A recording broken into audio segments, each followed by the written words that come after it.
সবজির দাম কমায় অনেকটাই স্বস্তি ফিরেছে বাজারে, তবে এখনো বাড়তি দামে বিক্রি হচ্ছে আদা, রসুন আর মাছ মাংস বিক্রি হচ্ছে আগের দামে।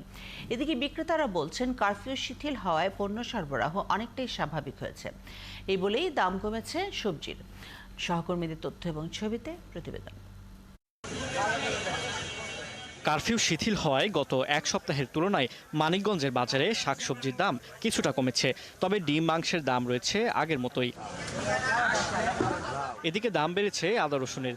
আদা ও রসুন বিক্রি হচ্ছে 280 টাকায়, তবে সবজির দাম কমায় কিছুটা স্বস্তিতে ক্রেতা। মালের দাম কম তো বর্তমানে, পাইকারি ঠিক মতো আসতে পারে না। কারফিউ যে মালটা 40 টাকা বেচা কিনেছে সেটা এখন 20 টাকা। নেত্রকোনার বাজারে কমেছে সবজি আর মাছের দাম। খুচরা বাজারে মরিচের দাম 50 টাকা কমে বিক্রি হচ্ছে 200 টাকায়, আর সব ধরনের সবজির দাম কমেছে 20 থেকে 40 টাকা পর্যন্ত।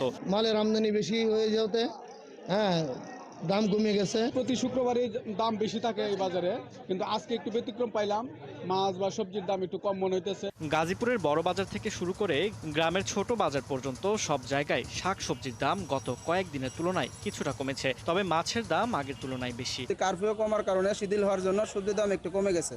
প্রতি কেজি 20 টাকা থেকে 30 টাকা কমছে। যেগুলো নরমালি মাছগুলো আমরা খাই, এগুলোর দাম অনেক বৃদ্ধি হয়েছে। এদিকে কুমিল্লায় সবজির দামে কিছুটা স্বস্তি ফিরলেও চালের বাজারে অস্বস্তি আগের মতোই। প্রতি কেজি চালে কেজিতে বেড়েছে 2 টাকা, আর বস্তায় প্রায় 100 টাকা। বেড়েছে পেঁয়াজ, আদা, রসুনের দামও। বেশি অবশ্য 10 টাকা বেশি হইলো মাল আছে, এখন পর্যাপ্ত পরিমাণ মাল আছে। 160 টাকা করলা, আজকে করলা 80 টাকা কেজি। লাউ একটা 70 টাকা, 60 টাকা, 80 টাকা আছে। সব তরকারির দাম কমছে, কোনোটার দাম বাড়তে নেই। মাংসের পকেটে না কামারি দিনে মাংসের।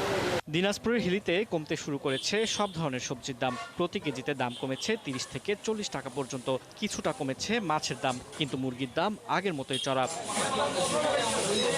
ফারদিন নীরব, ৭১।